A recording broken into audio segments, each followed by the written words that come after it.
ಅಂದುಗಳದ ಮಹಾನಗರ ಪಾಲಿಕೆ ನೂತನ ಸಭಾಂಗಣ ಕಾಮಗಾರಿ. ನೆನೆಗುದಿಗೆ ಬಿದ್ದಿದ್ದ ಪಾಲಿಕೆ ನೂತನ ಸಭಾಭವನ ಕಟ್ಟಡ ನಿರ್ಮಾಣ ಕಾಮಗಾರಿ. ಜೂನ್ ಕೊನೆಯ ವಾರದಲ್ಲಿ ಆರಂಭವಾಗಿದ್ದ 40 ಕೋಟಿ ರೂಪಾಯಿ ವೆಚ್ಚದ ಕಾಮಗಾರಿಗೆ ಸಾಕಷ್ಟು ವಿಳಂಬ.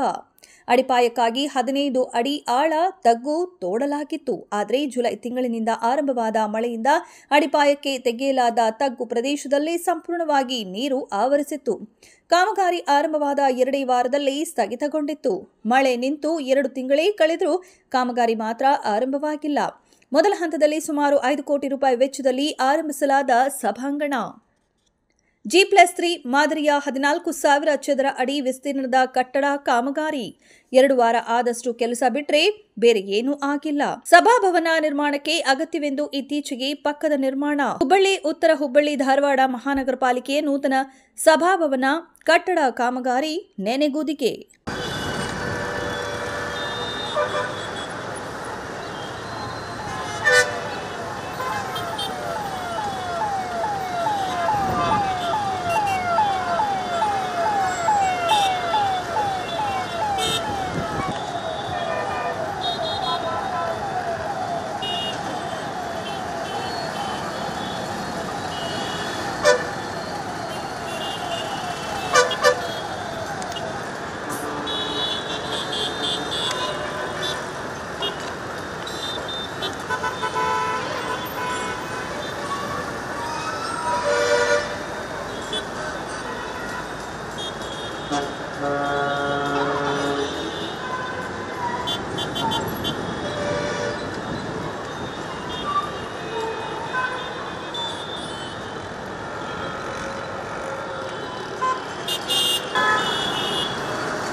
ಮನೆ ಮನೆ ಎಲ್ಲ ಆಗ್ತಾರೆ ನಮ್ಮ ಹೆಣ್ಮಕ್ಳು ಯಾರು ಮಾಡಿದ್ರಿ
ಓದಿಯಲ್ಲ BA BCom ಮುಗಿತಲ್ಲ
ಇಲ್ಲ ನಾವು ಈಗ ಸಂಬಂಧಪಟ್ಟ ಅಧಿಕಾರಿಗಳು ಕರೆದು ಮಾತಾಡಿದ್ವಿ ಅದ್ರ ಬಗ್ಗೆ 2-3 ದಿನದಲ್ಲಿ ಸ್ಟಾರ್ಟ್ ಮಾಡ್ತೇವೆ ಅಂತ ಹೇಳ್ಯಾರ.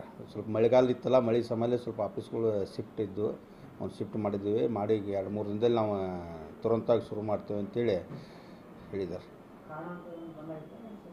ಮಳೆಗಾಲ ಸಮಯ ಬಂದಾಗೈತೆ ಅಂತ ನಾ ಕೇಳಿದ್ವಿ, ಕರೆದವ್ರನ್ನೆಲ್ಲ ಕೇಳಿದೆ ನಾನು, ಯಾಕಿನ್ನೂ ವರ್ಕ್ ಸ್ಟಾರ್ಟ್ ಮಾಡ್ತಿಲ್ಲ, ಮಳೆ ನಿಂತೈತಿ ಮಾಡಬೇಕಲ್ಲ ಅಂತ ಕೇಳಿದ್ವಿ. ಇಲ್ಲ ಸರ್, ಅವ್ರು ಸ್ವಲ್ಪ ಆಫೀಸ್ ಶಿಫ್ಟ್ ಮಾಡಿದ್ದೀವಿ, 2-3 ದಿನದಲ್ಲಿ ನಾವು ಸ್ಟಾರ್ಟ್ ಮಾಡ್ತೇವೆ ವರ್ಕ್ ಅಂತ ಹೇಳಿದ್ದಾರೆ. ಪಾಲಿಕೆಯ ನೂತನ ಸಭಾಭವನ ಈಗಾಗಲೇ ಸರ್ವ ಸಾಮಾನ್ಯ ಸಭೆಯಲ್ಲಿ ನಿರ್ಧರಿಸಿದಂತೆ 5 ಕೋಟಿ ಅಂದಾಜು ವೆಚ್ಚ, ಸುಮಾರು 42 ಕೋಟಿಯಲ್ಲಿ ಸುಮಾರು ಈಗ ನಾವು 5 ಕೋಟಿ ನಮ್ಮ ಜನರಲ್ ಫಂಡಲ್ಲಿ ಏನು ತೊಗೋಬೇಕಂತ ಮಾಡಿದ್ದೀವಿ. ಅದು ಕೆಲಸ ಯಾವ ಕಾರಣಕ್ಕೂ ನಿಂತಿಲ್ಲ. ವಿಳಂಬ ಆಗಿದ್ದ ಕಾರಣ ಅಂದರೆ ಈಗಾಗಲೇ ಮಳೆಗಾಲ ಇತ್ತು, ತದನಂತರ ಅದರ ಬಾಜು ಅನೇಕ ಕಟ್ಟಡಗಳಿದ್ದು ಅದ್ರಾಗ ಸುಮಾರು ಮುಕ್ಕಾಲು ಭಾಗ ಕಟ್ಟಡಗಳನ್ನು ತೆರವುಗೊಳಿಸಿ ಡೆಮಾಲಿಷನ್ ಕ್ರಿಯೆ ನಡೆದಿದೆ. ಈ ಕಡೆ ನಮ್ಮ ಒಂದು ಪಾರಂಪರಿಕ ಕಟ್ಟಡ ಅಂತ ಏನು ಅಂದ್ಕೊತಿದ್ದೇವೆ, ಅದೇನು ಪಾರಂಪರಿಕ ಕಟ್ಟಡ ಅಲ್ಲ, ಅದನ್ನು ತೆಗಲಿಕ್ಕೆ ಈಗಾಗಲೇ ನಾವು ಘನಸಭೆಯಲ್ಲಿ ಒಪ್ಪಿಗೆ ಕೊಟ್ಟಿದ್ದೇವೆ. ಬಹುಶಃ ಈ ವಾರದಲ್ಲಿ ಅವನು 2 ತೆರವುಗೊಳಿಸಿ ಕಟ್ಟಡ ಕೆಲಸ ಪ್ರಾರಂಭ ಮಾಡ್ತೇವೆ. ಹೌದು.